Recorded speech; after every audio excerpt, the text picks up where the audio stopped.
तो आइए क्लियर करते हैं स्पर्मेटोजेनेसिस और oogenesis प्रोसेस को। देखो सबसे पहले स्पर्मेटोजेनेसिस जो होते हैं ये स्पर्म के बनाने की प्रोसेस को स्पर्मेटोजेनेसिस कहते हैं। oogenesis वो प्रोसेस होता है जिसमें कि हम ओवम की फॉर्मेशन करते हैं। जेनेसिस का मतलब होता है फॉर्मेशन। अब जो है स्पर्मेटोजेनेसिस जो है इसके अंदर सबसे पहले दोनों जो स्पर्मेटोजेनेसिस है और oogenesis है ये दोनों ही स्टार्ट होता है from the male and the female germ cell. एक स्टार्ट होता है विद द स्पर्मेटोगोनिया और स्पर्मेटोजेनेसिस में ये स्टार्ट होता है विद द स्पर्मेटोगोनिया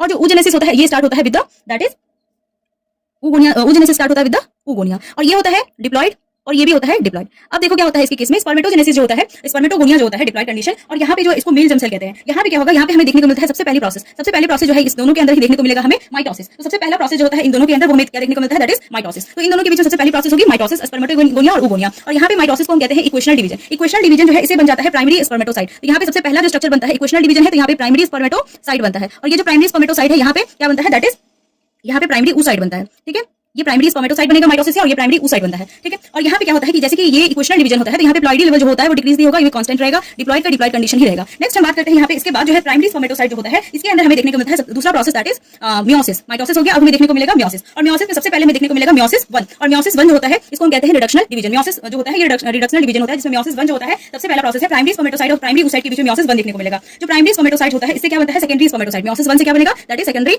स्पर्मेटोसाइट बनता है और ये जो सेकेंडरी स्पर्मेटोसाइट होता है और यहाँ पे प्राइमरी oocyte जो है इससे बनता है हमें सेकेंडरी oocyte। ये प्रोसेस जो है प्राइमरी से सेकेंडरी oocyte मियोसिस 1 में ये जो है स्पर्मेटोजेनेसिस और oogenesis में जो है डिफरेंट होता है। देखो कैसे जो प्राइमरी स्पर्मेटोसाइट होता है यहाँ से सेकेंडरी स्पर्मेटोसाइट बनता है मियोसिस 1 के प्रोसेस से। लेकिन यहाँ पे क्या होता है यहाँ पे जो प्राइमरी oocyte है उससे मियोसिस 1 जो होता है उससे सेकेंडरी oocyte जो होता है वो बाद में बनता है। कैसे बनता है जब यहाँ पे क्या होता है कि हमें पता है कि जो oogenesis होता है ये फीटल लाइफ में स्टार्ट हो जाता है, जो बेबी गर्ल होती है उसके फीटस लाइफ में ही स्टार्ट हो जाता है। अब क्या होगा कि यहाँ तक जो होता है जो प्राइमरी oocyte बनता है यहाँ पे क्या होता है कि वो उसकी जो है बर्थ से पहले ही हो चुका है। तो यहाँ पे प्राइमरी oocyte ऑलरेडी बन के रखा हुआ है उसके बर्थ से पहले ही तो उस oogenesis प्रोसेस में। उसके बाद यहाँ पे क्या होगा उसका बर्थ होगा और यहाँ पे बर्थ जो होगा फीमेल का क्या होगा यहाँ पे बर्थ होगा और बर्थ के बाद क्या होगा दैट इज प्यूबर्टी आएगा। जब प्यूबर्टी आएगा तब यहाँ पे मियोसिस 1 जो होता है वो कंप्लीट होता है और मियोसिस 1 इसका यहाँ पे कंप्लीट होगा और यहाँ पे जाके ये सेकेंडरी oocyte बनेगा और उसके साथ साथ क्या बनेगा that is first polar body बनता है। एक छोटा सा पोलर बॉडी भी यहाँ पे देखने को मिलता है। यहाँ पे एक फर्स्ट पोलर बॉडी हमें देखने को मिलेगा। नेक्स्ट हम बात करते हैं यहाँ से उसके बाद जो है हमें प्राइमरी सेकेंडरी स्पर्मेटोसाइट जो है अब इसमें क्या होगा मियोसिस 2 होगा और मियोसिस 2 जो होता है इससे क्या बनेगा दैट इज स्पर्मेटिड बनता है और यहाँ पे मियोसिस 2 जो होता है इस प्रोसेस क्या बनता है यहाँ पे स्पर्मेटिड बनता है। यहाँ पे स्पर्मेटिड बनेगा और यहाँ पे क्या होगा कि यहाँ पे जो सेकेंडरी oocyte होता है उसमें मियोसिस 2 स्टार्ट होता है लेकिन मियोसिस 2 वापस से ये भी कंप्लीट नहीं होगा। यहाँ पे ना मियोसिस 1 यहाँ पे कंप्लीट हुआ था ना ही यहाँ पे मियोसिस 2 कंप्लीट होगा और ये जो मियोसिस 2 होता है वो कब कंप्लीट होगा जब यहाँ पे स्पर्म की एंट्री होगी और यहाँ पे जब प्यूबर्टी आने के बाद जो है प्यूबर्टी हुई सेकेंडरी oocyte बना। सेकेंडरी oocyte के अंदर मियोसिस 2 का लेकिन मियोसिस 2 कंप्लीट नहीं होगा और यहाँ पे जब स्पर्म की एंट्री होती है उसके बाद जाकर के मियोसिस 2 यहाँ पे कंप्लीट होता है और मियोसिस 2 कंप्लीट होने से क्या होगा कि सेकंड पोलर बॉडी बनेगा, एक छोटा सा सेकंड